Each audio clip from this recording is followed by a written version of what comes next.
Trailer ಅಂದ್ರೆ normally ಅದು ನೋಡಿದ ತಕ್ಷಣ ನಮ್ಗೆ ಅನಿಸ್ಬೇಕು, ಓಕೆ ಈ ಮೂವಿಗೆ ಹೋಗ್ಬೇಕು ನಮ್ಗೆ. ಈ ಸಿನಿಮಾಟೋಗ್ರಫಿ ತುಂಬಾ ಚೆನ್ನಾಗಿದೆ.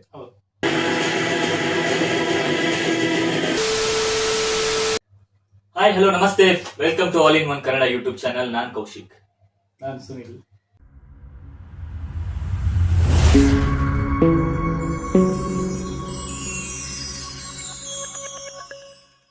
ಇವತ್ತು ನಾವು ಈ ಒಂದು ಚಾನೆಲ್ ನ ನಿಮ್ಮ ಎದುರುಗಡೆ ತಂದಿದೀವಿ. ಈ ಚಾನೆಲ್ ನಲ್ಲಿ ನಿಮ್ಗೆ ಎಲ್ಲಾನು ನೋಡಕ್ ಸಿಗುತ್ತೆ. ರಿಯಾಕ್ಷನ್ ವಿಡಿಯೋಗಳಿರ್ಬೋದು, ಅಥವಾ ನಿಮ್ಗೆ ಯಾವ ತರ ವಿಡಿಯೋಸ್ ಬೇಕು ನೀವೇ ನಮ್ಗೆ ಸಜೆಸ್ಟ್ ಮಾಡಿ, ನಾವು ನಿಮ್ಗೆ ಏನ್ ಬೇಕು ಅದನ್ನೇ ಕೊಡಕ್ ಬಂದಿದ್ದೀವಿ. ಸೊ ಇವತ್ತು ನಾವು ಮಾಡಕ್ ಹೊರಟಿರುವಂತದ್ದು, ರೀಸೆಂಟ್ಲಿ ಇವಾಗ ಭೈರತಿ ರಣಗಲ್ ಅಂತ ಒಂದು ಮೂವಿ ಬರ್ತಾ ಇದೆ, ಅದಕ್ಕೆ ನಾವು ರಿಯಾಕ್ಷನ್ ವಿಡಿಯೋ ಮಾಡ್ತಾ ಇದೀವಿ. ಸೊ ಸುನಿಲ್, ಏನ್ ಅನ್ಸುತ್ತೆ ಭೈರತಿ ರಣಗಲ್ ಬಗ್ಗೆ? ನೋಡೋಣ, ಟ್ರೈಲರ್ ನೋಡಿ ಆದ್ಮೇಲೆ ಮಾತಾಡೋಣ. सारी उम्र में जो कर जबड़े आ रहा थे. ಈಗ ಭೈರತಿ ರಣಗಲ್ ಅಫಿಷಿಯಲ್ ಟ್ರೈಲರ್ ನೋಡ್ಕೊಂಡು ಬರೋಣ, ಬನ್ನಿ.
Two days to go. Okay. ಹೇಗೆ ಅನಿಸ್ತು ಸುನಿಲ್ ಟ್ರೈಲರ್? ಟ್ರೈಲರ್ ಕ್ವಾಲಿಟಿ ಅಂತೂ ಸೂಪರ್ ಇದೆ. BGM ನೆಕ್ಸ್ಟ್ ಲೆವೆಲ್ ಇದೆ.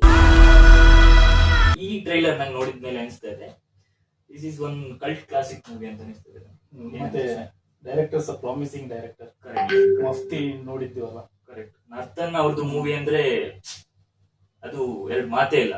ಇದರಲ್ಲಿ ಶ್ರೀಮುನಿ ಅವರು ಬರ್ತಾರೆ ಇಲ್ವಾ ಅನ್ನೋದು ಇನ್ನೂ ಸಸ್ಪೆನ್ಸ್ ಇದೆ. ಯಾರ್ಯಾರು ಮಫ್ತಿ ನೋಡಿಲ್ಲ, ಪ್ಲೀಸ್ ನಾನು ಸಜೆಸ್ಟ್ ಮಾಡ್ತೀನಿ, ಅದು ಮೂವಿ ನೋಡಿ. ಅಂದ್ರೆ ನೀವು ಭೈರತಿ ರಣಗಲ್ ಇನ್ನ 2 days ಅಲ್ಲಿ ರಿಲೀಸ್ ಆಗುತ್ತೆ. ನಿಮ್ಗೆ ಭೈರತಿ ರಣಗಲ್ ಮೂವಿ ನೋಡ್ಬೇಕಾದ್ರೆ ಫಸ್ಟ್ ಮಫ್ತಿ ನೋಡ್ಕೊಂಡು ಆಮೇಲೆ ಭೈರತಿ ರಣಗಲ್ ಹೋಗಿ ಅಂತ ನಾನು ಸಜೆಸ್ಟ್ ಮಾಡ್ತೀನಿ. ಶಿವರಾಜ್ ಕುಮಾರ್ ಅವ್ರ ಬಗ್ಗೆ ಹೇಳ್ಬೇಕಾದ್ರೆ, ಅವರು ಅದ್ರಲ್ಲೇ ಕೊಟ್ಟಿರೋ ಕರುನಾಡ ಚಕ್ರವರ್ತಿ ಅಂತ ಏನು ಟೈಟಲ್ ಕೊಟ್ಟಿದ್ದಾರೆ, ಅವ್ರದ್ದು ಆ ಪ್ರೆಸೆನ್ಸ್ ಇದೆ ಸ್ಕ್ರೀನ್ ಅಲ್ಲಿ. ಅವ್ರದ್ದು ಲೈಕ್ ಒಂದು ಕಣ್ಣಿದ್ ಶಾರ್ಟ್ಸ್ ತೋರಿಸಿದ್ದಾರೆ, ನಿಮ್ಗೆ ಸ್ಕ್ರೀನ್ ಅಲ್ಲಿ ಹಾಕ್ತೀನಿ ನೋಡಿ. ಈ ಶಾರ್ಟ್ ಹೇಗ್ ತೋರಿಸಿದಾರೆ ಅಂದ್ರೆ ಅದ್ ಕಣ್ಣೇ ಸಾಕು, ಅಲ್ಲೇ ಬಂತು 20 ಕೋಟಿ. ಲೈಕ್ ಇದ್ರ ಬಜೆಟ್ ಬಗ್ಗೆ ಬರೋದಾದ್ರೆ, ಬಜೆಟ್ ಅರೌಂಡ್ 40 crores ಅಂತ. ನಂಗೆ ಒಂದ್ ಅನ್ಸಿದ್ದು, ಆಕ್ಚುಲಿ ಸಿನಿಮಾಟೋಗ್ರಫಿ ತುಂಬಾ ಚೆನ್ನಾಗಿದೆ. ಒಂದೊಂದು ಶಾರ್ಟ್ಸ್ ಈಗ ಟ್ರೈಲರ್ ಅಲ್ಲಿ ತೋರಿಸಿದ್ದಾರೆ, ಆಕ್ಚುಲಿ ಇಟ್ ಇಸ್ ನೈಸ್. ನಂಗೆ ನೋಡಿದ್ಮೇಲೆ, ಇವಾಗ ಟ್ರೈಲರ್ ಅಂದ್ರೆ ನಾರ್ಮಲಿ ಅದು ನೋಡಿದ ತಕ್ಷಣ ನಮ್ಗೆ ಅನಿಸ್ಬೇಕು ಓಕೆ ಈ ಮೂವಿಗೆ ಹೋಗ್ಬೇಕು ನಮ್ಗೆ. ಇವಾಗ ಟ್ರೈಲರ್ ಇರ್ಬೋದು, ಮ್ಯೂಸಿಕ್ ಇರ್ಬೋದು, ಕರೆಕ್ಟ್ ಅಲ್ವಾ? ಆ ಸೀನ್ ಒಂದು ವಾವ್ ಫ್ಯಾಕ್ಟರ್. ಶಿವರಾಜ್ ಕುಮಾರ್ ಸರ್ದು ಕೈಯಲ್ಲಿ ಲಾಂಗ್, ಕರೆಕ್ಟ್ ಕರೆಕ್ಟ್. ಅದು ಅದು ಅವ್ರಿಗೆ ಮಾತ್ರ ಸೂಟ್ ಸೂಟ್ ಆಗೋದು. ಕರ್ನಾಟಕದಲ್ಲಿ. ಲಾಂಗ್ ಅಂತ ಬಂದ್ರೆ ಫಸ್ಟ್ ಹೆಸರು ಬರೋದೇ ಶಿವರಾಜ್ ಕುಮಾರ್ ಸರ್ ಅವ್ರದ್ದು. Next level.